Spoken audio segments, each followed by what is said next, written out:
At 11, neighbors near a North Portland park shaken after a man is shot and killed this morning. There was like 6 fast shots going off around the park here. Plus, the latest efforts along the gorge in Washington to put out a fire that's threatening hundreds of homes. They said, "You are in danger, get out." And tragedy along the Deschutes River, what first responders and people in the area have to say after a group of people go over a waterfall. Know where you're floating, know the rapids and the falls. We're following breaking news tonight. Alaska Airlines says it requested a temporary but system-wide ground stop for Alaska and Horizon Air flights. The airline said it's due to an IT outage that's affecting operations. The ground stop will be lifted once the issue is resolved, but Alaska told passengers to check their flight status because there could be more impacts throughout the night. Now, we spoke to one person who's currently stuck at SeaTac Airport waiting for their flight to Portland to depart. We sat on the plane for about 45 minutes and then they had us disembark. And we are now trying to sort out what is going on. Now, again, this is affecting all Alaska and Horizon Air flights. Stay with KGW for all of the latest developments. Portland police have confirmed a man has been shot and killed in the Portsmouth neighborhood this morning. It's the city's 4th homicide in just as many days.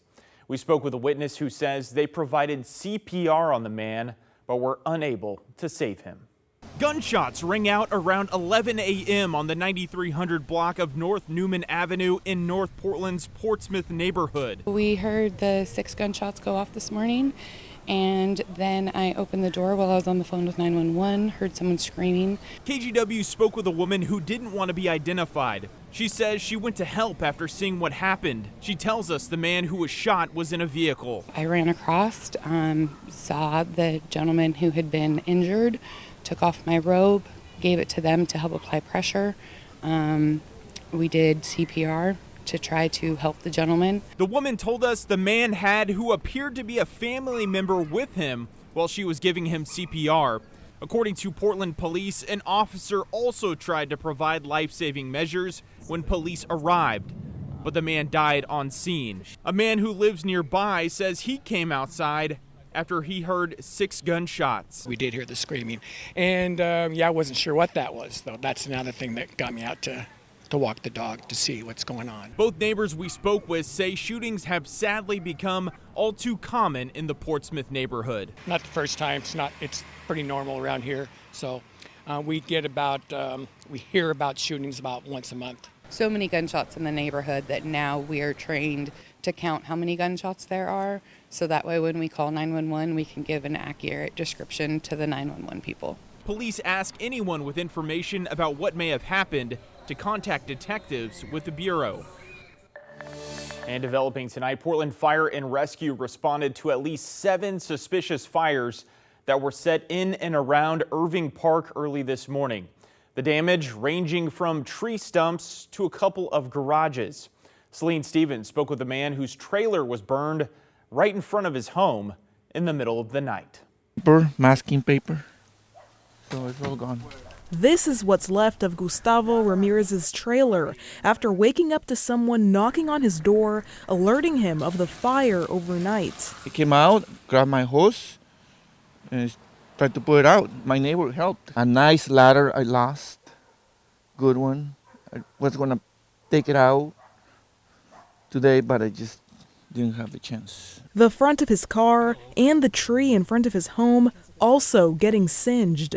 But this wasn't the only fire happening early Sunday morning. Well, between 3:30 and 5 a.m., crews responded to multiple fires set in the area of Northeast 7th and Fremont. They were literally going from one fire to the next. Portland Fire and Rescue responding to 7 fires total in the area, with tree stumps, a shed, and a dumpster in Irving Park all burned. Yeah, no, it's sketchy. was extremely alarming. In the surrounding neighborhood, more property was torched along with the trailer, including a separate tent trailer, leading the fire to spread to this garage, and yet another garage was also the scene of a fire.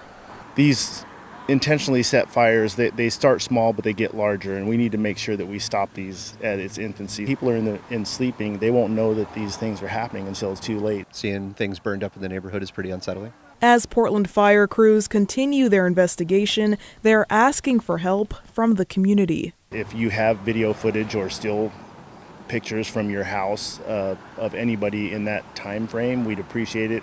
Celine Stevens, KGW News. And again, if you have any information or surveillance video from the area, call 503-823-FIRE. Now to the latest on the Berdo fire burning along the gorge in Washington. Officials confirm 14 homes have been destroyed and another 37 have been damaged by flames. The fire was first spotted Friday afternoon. As of today, it's grown to nearly 8,800 acres.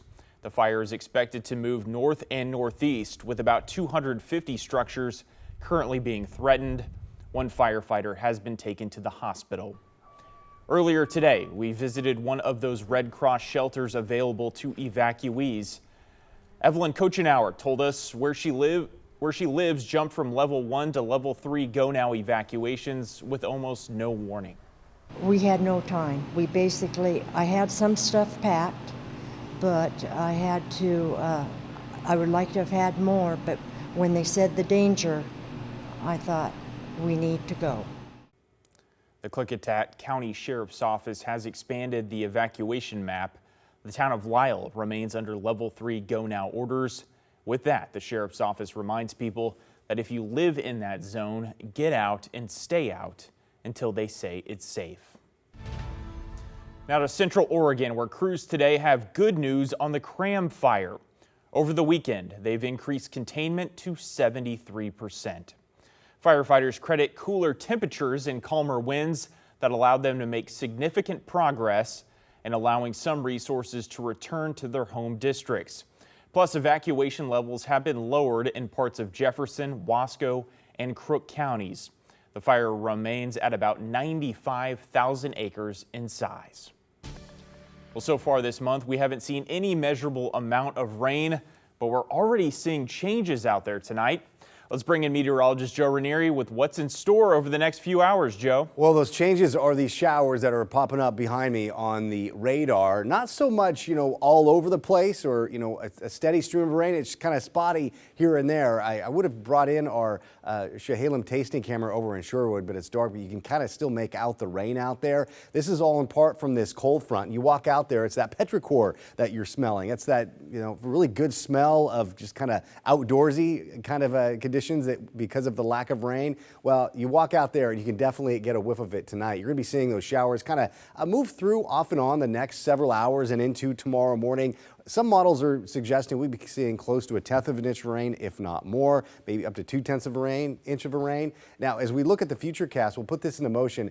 Between the hours of basically 6 and 9, it's a 3-hour window. That's when we'd be seeing some showers, and some of these showers could head over into parts of the Central Oregon area and throughout parts of the Columbia River Gorge. But again, John, this is the first chance of seeing our first measurable amount of rain, just not this month, but basically since late last month, probably since the first official start of summer, where we saw that record amount of rain last month. Well, you can kind of see, looking in the next couple of days, we will be seeing a return of sunny and warm conditions. We'll talk more about that in just a few minutes. All right, Joe, good to see that precipitation tonight. Thank you.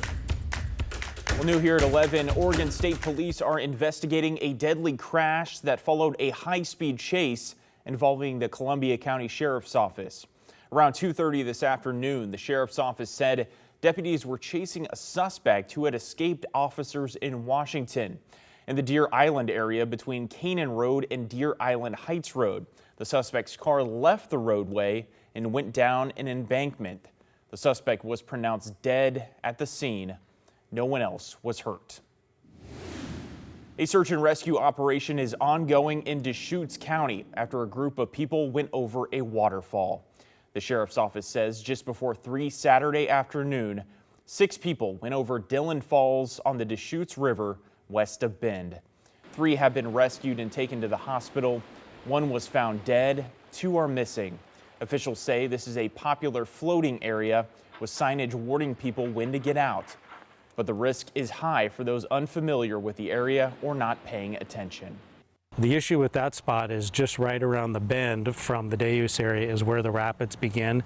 And if people get caught there, it's almost impossible for them to be able to get out. As recovery efforts continue, the sheriff's office is urging the public to stay away from the area so teams can work without disruption. Well, some encouraging news after those catastrophic floods in central Texas. Authorities now say the number of people missing from those deadly storms in Kerr County has dropped from 97 to just 3 people. The flooding killed at least 135 people over the July 4th weekend. Now, officials in Texas say they will continue to search for those missing, and they're getting some extra help from local teams. The Columbia County Sheriff's Office is sending 2 search and rescue canine teams to Texas at the request of officials there. They'll join other units coming from across the country to help comb through the devastated region and find the people not accounted for, as their families are still awaiting answers. It gives them the healing, to start the healing process. I don't want to say closure because we can't dictate when closure happens for anybody, but it allows them to start that grieving process. Well, she also says while they're with the sheriff's office, the search and rescue program is a nonprofit supported by volunteers and donations.